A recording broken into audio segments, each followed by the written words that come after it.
اور تاریخ کے ان اوراق کا ذرا سا اگر آپ مطالعہ کیجئے تو آپ کو نظر آئے گا کہ یونائٹڈ نیشن سے لے کر آج کی تاریخ تک جو ورلڈ اسپیچ فورم ہے انٹرنیشنل، جس میں خود ہندوؤں کے بہت بڑے بڑے لوگ شامل ہیں، انہوں نے اس بات کو تسلیم کیا کہ ہندوستان کی تاریخی پس منظر میں سب سے بڑا جرم یہ ہے کہ کشمیر میں انسانی حقوق کی پامالی ہوئی، انسانی زبان کو کاٹ دیا گیا، اور اچھا ابھی بھی ہم دیکھتے ہیں کہ آوازیں تو بھارت سے بھی اٹھ رہی ہیں، بھارت کی جو دیگر سیاسی جماعتیں ہیں وہ مودی سرکار کے اس اقدام کی بہت زیادہ مذمت بھی کرتی ہیں، لیکن اس وقت جب مہاراجہ ہری سنگھ نے سودا کیا تھا کشمیر کا اور بائی فورس کیا تھا یا اقتدار کی لالچ میں کیا تھا، اس وقت ان کے جو پی ایم تھے پنڈت، انہوں نے بھی اس بات کو کہا تھا کہ مسلمان آبادی زیادہ ہے، ان کو پاکستان کے ساتھ الحاق کریں. یہ ایسا ہی تھا؟ بالکل یہی ہے، اصل میں بات بھی یہی طے ہوئی تھی کہ جس طریقے سے ریڈ کلف ایوارڈ نے جو کام کیا تھا، جس کو آپ کہتے ہیں کہ وہ اس کا بنیادی کام یہ تھا کہ کشمیر کا وہ جو حصہ ہے وہ پورا کا پورا مسلمانوں کا حصہ تھا. ہندوستان میں جس طریقے سے لوگوں نے سازش کر کے جو طریقہ کار اختیار کیا، اس طریقہ کار کو پوری دنیا کے اندر جو صحیح معنوں میں رائے عامہ کے جاننے والے لوگ تھے، جن کو آپ کہتے ہیں کہ ورلڈ اوپینین کے پہچاننے والے اور انالسٹ، انہوں نے اس وقت یہ بات لکھی تھی کہ ہندوستان کے اس حصے میں جو مسلم اکثریت تھی وہاں ظلم کیا گیا، اور وہ جو آزاد ریاست تھی اس کے لوگ پاکستان سے الحاق کرنا چاہتے ہیں، لیکن وہاں ہندو راج نے اور ہندو مہاسبھائی مسلمانوں کو اپنا دستے نگر بنایا کہ وہ آگے نہیں بڑھ سکتے. ٹھیک ہے آغا صاحب، اگر بات کریں ہم کہ اتنا غاصب ہے بھارت، بہت ظلم و ستم کر رہا ہے، مولسٹیشن ہم نے دیکھا، بیلٹ ہم نے دیکھا، بلٹ ہم نے دیکھا، لوگوں کی بینائی چلی گئی، لوگ زخمی ہوئے، لیکن نہیں چیز گئی تو ایک تحریک جو اس کی ایک وہ کہتے ہیں نا کہ عزم، ولولہ، جوش، جذبہ وہ کم نہیں ہو سکا. یہ اس کے پیچھے کیا چیزیں عناصر ہوتے ہیں؟ دیکھیے پہلے میں شازیہ ایک بات بتا دوں کہ ہری سنگھ کا آپ نے نام لیا. دیکھیے ہری سنگھ کے بارے میں آپ سے بتاؤں کہ اس نے جو بھی سائن کیا ہے وہ ڈیورس پہ کیا، انڈر ڈیورس. بہت بڑا دباؤ تھا، ڈیسائی کو بھیجا گیا تھا اور ڈیسائی واز ریسپانسبل ایکچولی. تو کانگریسی رہنما جی ہاں، تو میں یہ عرض کروں کہ ہری سنگھ تو بنیادی طور پہ جو آپ نے جملہ کہا وہ پہلے تو نیوٹرل رہا، پہلے ادھر جاؤں ادھر جاؤں، لیکن وہ جو ان کے جو وزیر اعظم تھے اس نے صحیح کہا تھا کہ دیکھیے یہ آپ کے لیے بڑا مسئلہ ہوگا کیونکہ یہاں کی جو اکثریت ہے وہ مسلمانوں کی ہے. یہ واحد ریاست اکثریت میں تھے اور وہ اپنا مطلب یہ کہ اپنے تئیں زندگی کو بسر ڈوگرا راج وہ ظلم کو بھی مطلب یہ کہ برداشت فوجیں اتاری گئی. آج بات کر رہے ہیں یہ تو بالکل انلیگل تھا، اور میں سمجھتا ہوں کہ فوجیں اتاری گئی. یہ بھی میں آپ کو بتا دوں، ہو سکتا ہے کہ لوگ جو ہے نا آج اس کی بات نہ کریں، بڑا کنڈمنیشن ہوا ہے انٹرنیشنلی کہ کیوں فوجیں اتاری گئی. آج جو آپ سوال کر رہی ہیں، دیکھیے بات مسئلہ یہ ہے کہ بھارت مطلب یہ کہ اپنی اکنامی جو اس کی بہت بڑی اکنامی ہے، دوسری اپنی خارجہ پالیسی کی وجہ سے مجھے یہ کہنے دیجئے کہ وہ تھوڑا سا کامیاب آتا ہے، لیکن کشمیر کے مسئلے پر وہ ناکام ہے. وہ اس لیے ناکام ہے کہ کشمیر میں اس نے جو 370 کو اس نے وہ مائنس کیا، 35A کو مائنس کیا. پھر اس کا جو سب سے خطرناک چال ہے وہ یہ ہے کہ ڈیموگرافک چینج، یعنی آبادی کے تناسب کو ختم کر دو. یعنی اب وہ دیکھیے اس وقت جب میں آپ سے بات کر رہا ہوں، ابھی پڑھ کے آ رہا تھا میں، 5 لاکھ غیر کشمیری جو ہیں وہاں کے بسائے گئے ہیں، اور جو وہاں کے اصلی کشمیری ہیں ان کے گھروں پہ قبضہ کیا گیا. تو میں یہ عرض کر رہا ہوں، ایک تو یہ کہ انہوں نے ڈیموگرافک چینج کریں، دوسرے یہ کہ یہ شازیہ آپ کو حیرت ہوگی سن کے کہ ان کی جو مین اسٹے ہے اکنامی کا ایگریکلچر، اس تک کو انہوں نے تباہ کیا، سیب کے باغات کو تباہ کیا، ان کے ٹورزم کو تباہ کیا. ابھی G20 کا جو اجلاس ہوا تھا آپ کو معلوم ہے، G20 کا اجلاس کشمیر میں ہوا تھا. They wanted to give a message to the people of world کہ it's a very peaceful city, people can come and they can stay. لیکن وہ نہیں ہو سکا. اور یہ کہ اس دن مطلب یہ کہ لوگوں نے باقاعدہ مطلب اپنی سڑکیں بند کی، احتجاج کیا. They gave the message کہ بھائی یہ جو ٹورزم کی بنیاد پر G20 کا جو اجلاس ہو رہا ہے it's a fake. تو میں یہ عرض کرنا چاہتا ہوں کہ نریندر مودی کی جو پالیسی ہے وہ پالیسی تقریباً وہی ہے کہ جو اس وقت اسرائیل نے اختیار کی. بالکل ایسے ہی. اور دونوں 1947 میں ہم نے دیکھا تھا ڈاکٹر صاحب کہ جس طرح فلسطین کو 2 حصوں میں تقسیم کیا گیا تھا اس وقت، اور پھر یہود کو آباد کیا گیا تھا، ایک طرف فلسطینیوں کو آباد کیا گیا تھا. اس وقت بھی آپ کیا دیکھ رہے ہیں کہ دونوں ملکوں کے عوام، دونوں زونز اپنے حق خود ارادیت کے لیے اس وقت اپنی جانوں کا نذرانہ پیش کر رہے ہیں، لیکن دنیا جیسے آغا صاحب نے کہا کہ کنڈیم تو کیا جاتا ہے، کنڈیم سے آگے کیوں نہیں بڑھا جاتا؟ اصل میں بات یہ ہے جو ہمارے بھائی آغا مسعود صاحب نے بات کی اور آپ بھی ماشاءاللہ بار بار اس طرف اشارہ کر رہی ہیں، اور پاکستان کا ہر فرد یہ جانتا ہے، اور خاص طور پر جو اسکالرز ہیں انٹرنیشنل لیول پر جب وہ اپنے ریسرچ آرٹیکلز کنٹریبیوٹ کرتے ہیں تو وہ اس بات کو تحقیق کے ذریعے ثابت کر رہے ہیں کہ ہندوستان کا مزاج 100% غاصبانہ مزاج ہے. اور آج بھی آپ دیکھیے ہندوستان جب بھی کھڑا ہوتا ہے غاصب کے ساتھ کھڑا ہوتا ہے. جو منصف مزاج لوگ ہوں گے ان کے ساتھ نہیں کھڑا ہوں گے. آج دیکھیے آج اس وقت اسرائیل کے ساتھ کھڑا ہوا ہے، اور کیوں؟ جس طریقے سے اس نے انکنڈیشنل سپورٹ کی ہے. یہ ٹھیک ہے جیو پولیٹیکل سچویشن میں یا پولیٹیکل اکانومی وائز یا بہت ساری چیزوں کے اندر ہم یہ کہتے ہیں ٹھیک ہے. اور ایز میں ایک طالب علم کی حیثیت سے پولیٹیکل سائنس کے میں یہ بات پوری ذمہ داری سے کہتا ہوں جو اوپن ہائم نے کہی تھی کہ diplomacy is every thing but sincerity. لیکن یہاں سنسیئرٹی نہیں ہے. آپ تو یہاں غاصبانہ حقوق کے لیے اسرائیل نے کیا کیا؟ آج کی تاریخ تک اسرائیل نے چھوٹے بچوں سے لے کر بزرگوں تک جو قتل عام کیا، ہاسپٹلز پہ جو بمباری کی، اس کے پس منظر کے اندر کون ہے؟ اس کے پس منظر کے اندر وہ طاقتیں ہیں جن طاقتوں کو ہم ظاہری طور پہ یہ سمجھتے ہیں کہ وہ یہ کہتے ہیں کہ صاحب ہم پوری طرح سے انسانی حقوق کی پاسداری کرتے ہیں. یونائٹڈ نیشن میں بہت بڑی بڑی بات کرتے ہیں، چارٹر کو سر پر رکھ کر گھوم رہے ہوتے ہیں یونائٹڈ نیشن کی. لیگ آف نیشن کو انہوں نے ختم کیا، یونائٹڈ نیشن کو غیر مؤثر بنایا. اور جب ہندوستان نے اور دوسرے ممالک کے لوگوں نے دیکھا، اور خاص طور پہ اسرائیل نے دیکھا اس بات کو، میں کشمیر سے ریلیٹ کر رہا ہوں، کہ وہاں سیکرٹری جنرل نے جس پر یہ بات کی کہ انسانی حقوق کی خلاف ورزی ہو رہی ہے اور پامال ہو رہا ہے یہ سارے حقوق فلسطین کے اندر غزہ کی پٹی پر، تو کیا جملے تھے کہ صاحب یہ استعفیٰ دے. ہندوستان پس منظر کے اندر ہے، اور یہ پورا جو موبلائزیشن ہے ہندوستان ہمیشہ انسانی حقوق کے خلاف تھا، ہے اور رہے گا. ٹھیک ہے. اس وقت ہمیں ٹیلی فون لائن پر جوائن کر چکے ہیں نجم ثاقب صاحب، سابق سفیر. بہت شکریہ آپ کا. نجم ثاقب صاحب، جب بھی ہم بات کرتے ہیں مسئلہ کشمیر کی، یقیناً میرے خیال میں نے بھی جب سے ہوش سنبھالا ہے ہم اس ڈسپیوٹ کو دیکھتے آ رہے ہیں، پاکستان اپنا رول بھی پلے کر رہا ہے. لیکن سر، اولڈسٹ ڈسپیوٹ اس وقت کیا پوزیشن اختیار کر گیا؟ آپ کیا اس پہ بریف کریں گے؟ میرے خیال میں ہم لوگ ذرا تھوڑا مایوسی کا شکار ہیں، اور جب سے آپ پیدا ہوئی ہیں تقریباً اسی وقت سے یا اس سے پہلے بھی. اور یہ مایوسی جو ہے وہ اس کی کوئی وجہ مجھے نظر اس لیے نہیں آتی.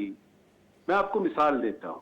دیکھیے، ہندوستان 1948 سے اس illegally occupied Jammu and Kashmir پہ جو ہے وہ قابض ہے. Fact number 1. فیکٹ نمبر 2 یہ کہ 1989 میں جب شروع ہوتی ہے اپرائزنگ، وہ ابھی تک چل رہی ہے، جو انڈیجنس اپرائزنگ تھی جو ہیلڈ کشمیر میں چلتی ہے. فیکٹ نمبر 3 کہ جب 5 اگست 2019 کو 370 اور 35 سے وہ اپنے کانسٹیٹیوشن کا ایبروگیٹ کرتے ہیں اور وہ کہتے ہیں جی کہ اب کشمیر ہمارا حصہ بن گیا ہے، تو مجھے ذرا یہ بتائیے گا آپ اور آپ کے سارے پینلسٹ کہ کیا دنیا نے یہ تسلیم کر لیا ہے کہ کشمیر ہندوستان کا حصہ ہے؟ دنیا کے کسی ایک ملک کا مجھے بیان بتا دیجیے، بشمول ان تمام دوستوں کے جو ہندوستان کے ہیں، جنہوں نے یہ کہا ہو کہ ہندوستان نے ٹھیک کیا ہے اور ہندوستان جو ہے وہ اب کشمیر جو ہے وہ ہندوستان کا حصہ ہے. ایک بھی نہیں ہے. نمبر دو کہ جب آپ یونائٹڈ نیشنز کی بات کرتے ہیں، سیکورٹی کونسل کے جی وہ ریزولوشنز ہیں، وہ پلیبسٹ ہونا تھا، وہ یونانیمسلی اڈاپٹیڈ ہیں اور ہندوستان خود گیا تھا وہاں پہ، اور مایوسی پھیلتی ہے. مجھے یہ بتائیے کہ کیا 5 اگست 2019 کے بعد یونائٹڈ نیشن سیکورٹی کونسل کے ایجنڈے سے کشمیر نکل گیا؟ نہیں نکلا. ابھی بھی وہ آپ کے اس ایجنڈے پہ موجود ہے. 2 باتیں. تیسری بات، یہ ہندوستان کو بھی پتا ہے شازیہ کہ یہ کشمیر اس کا حصہ نہیں ہے. میں کیوں کہہ رہا ہوں یہ؟ میں اس لیے کہہ رہا ہوں کہ آپ نے اکثر سنا ہوگا، اپنے بچپن سے سنتی آ رہی ہیں کہ جی کشمیر کے بارے میں جب بات ہوتی ہے تو ہندوستان کہتا ہے کہ یہ میرا اٹوٹ انگ ہے، it is an integral part of India. سنتی ہیں نا؟ جی. مجھے یہ بتائیے کہ وہ ممبئی کے بارے میں کیوں نہیں کہتے؟ وہ نیو دلی کے بارے میں کیوں نہیں کہتے it is an integral part? وہ صرف اس کے بارے میں کیوں کہتے ہیں؟ وہ اس کے بارے میں اس لیے کہتے ہیں کہ ان کو پتا ہے کہ یہ ان کا انٹیگرل پارٹ نہیں ہے. بار بار وہ اس کا اعادہ کرتے ہیں، بار بار کہتے ہیں کہ جی یہ 2-3 باتیں جو میں نے کی ہیں نا، اس کو ذرا تھوڑا سا ٹھنڈے دل سے ہمیں دیکھنا چاہیے. جی. اس سے پہلے کہ ہم کہیں جی پاکستان نے کشمیر کے لیے کیا کیا، پاکستان کشمیر کے لیے کچھ نہیں کر سکا، ہندوستان جیت گیا. ہندوستان بالکل نہیں جیتا.